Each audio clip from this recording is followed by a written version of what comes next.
Cette semaine, le numéro d'En fin de compte, on le prend noir et bien serré avec les cafés Canton, une société créée en 1921 à Granges, au Monzet.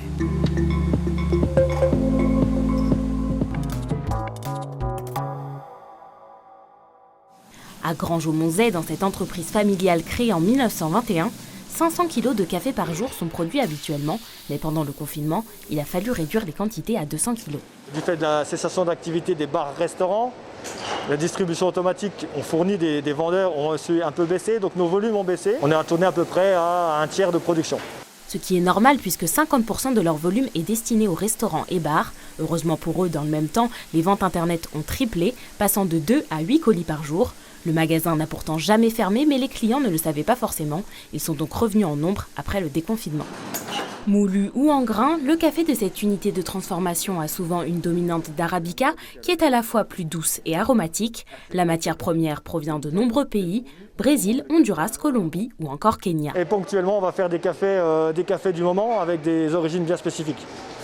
Donc les cafés du moment, ça va être de Jamaïque, Blue Mountain, ça va être du Costa Rica, du Panama, du Salvador, qu'on va faire pendant une période. On a une vingtaine de références, en une majorité d'arabica. Donc c'est beaucoup aussi des assemblages maison, des recettes secrètes avec un petit peu de chaque pays. On conserve les proportions, nos modes de cuisson bien à part. Il y a un an, le torréfacteur a sorti le Doppio, un café fort et aromatique avec 11 origines différentes qui plaît aux Vosgiens. L'entreprise, qui compte une dizaine de salariés, exporte aussi un peu aux Pays-Bas et en Belgique et se diversifie avec une gamme de thés aux parfums locaux, Mirabelle, sapin ou myrtille. On a lancé une gamme de thé Canton depuis un an ou deux, je ne sais plus, qui progresse énormément.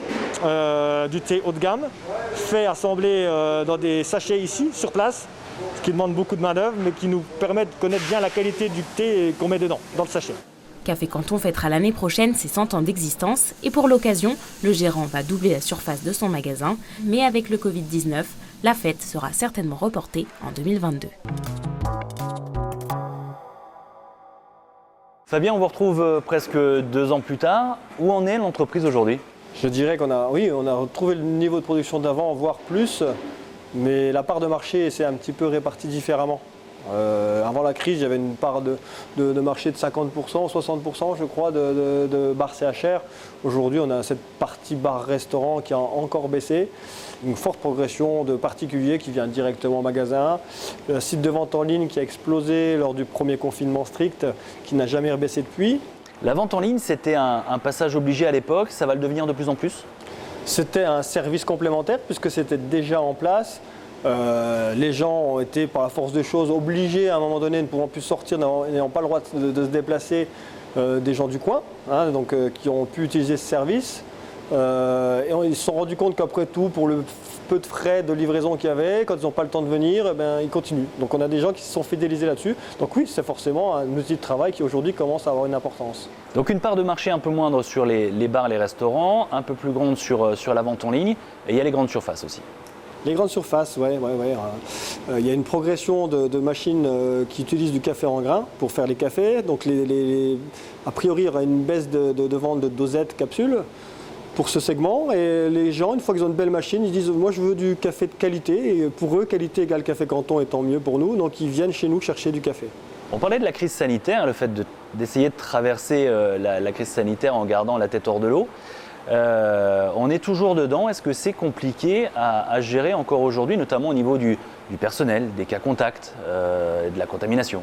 C'est ce qui dure encore, je ne sais pas combien de temps.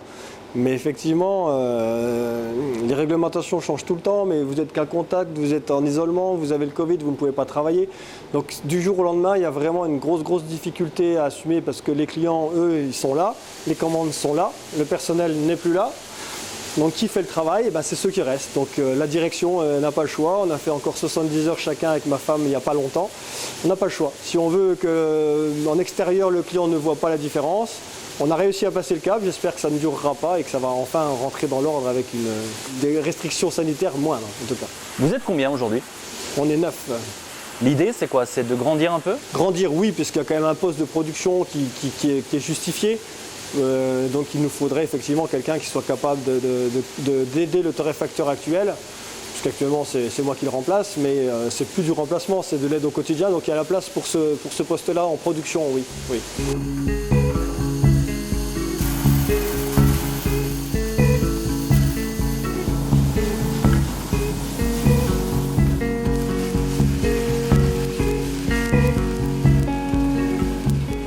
Vous me dites si je me trompe, Café Canton, c'est 1,5 million à peu près de chiffre d'affaires annuel. Ouais. Et des gros investissements en ce moment, avec l'extension, on en parlait dans le reportage, et des projets. Ah oui, c'est vrai qu'on en avait parlé en 2020, on s'était posé la question au tout début du confinement, est-ce qu'on maintient notre projet d'investissement ou pas? On a investi quelque chose comme 800 000 € dans les travaux en matériel de production pour optimiser et alléger un petit peu la charge de travail. Et puis aussi le cadre de travail dans un projet de renouveler avec les visites de bus et de groupes qui pour l'instant en attendent depuis 2 ans. Donc le cadre où on est là, c'est surtout pour ça. Hein, ce bar, il va être fait pour accueillir des groupes et leur faire montrer un petit peu, visiter, voir notre production. C'est important de grandir, d'avancer, d'avoir des projets, de peur de reculer. C'est votre question, fait la réponse en même temps. C'est pas forcément un choix. C'est une obligation, il faut toujours évoluer, avancer, sans quoi on régresse. Donc oui, ça me semble important, ça me semble inconditionnel de s'adapter, d'évoluer, même si on existe depuis plus de 100 ans. On n'a pas pu le fêter pour une raison de temps, justement. On était pris par le temps, le confinement, c'était en 2021, c'était l'an dernier.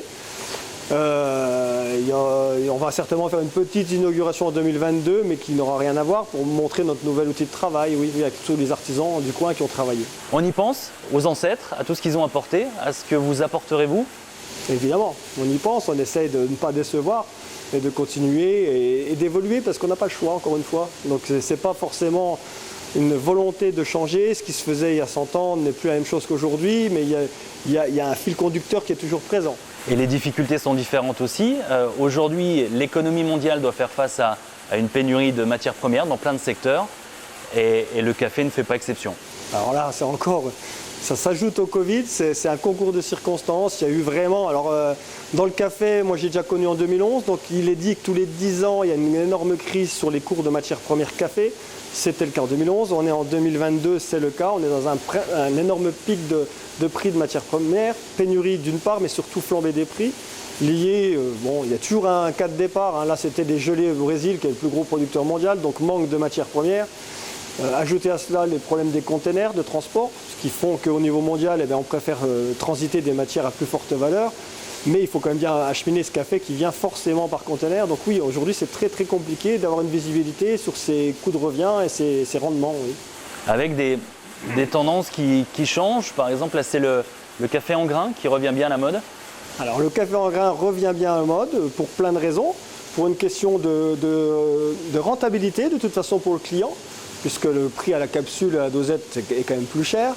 Et puis aussi l'écologie, c'est vrai qu'on a quand même une tendance à un petit peu être de plus en plus éco-responsable, biologique aussi si possible, donc café bio, mais limiter les déchets fait partie de la chose. Donc oui, on revient sur le café matière première grain, puisqu'on a le confort avec des machines automatiques, où du grain on va à la tasse directement sans passer par les intermédiaires.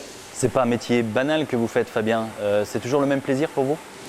Ça reste le même plaisir puisqu'il y a toujours des nouveautés au sein de la même chose. On a plein de petites choses.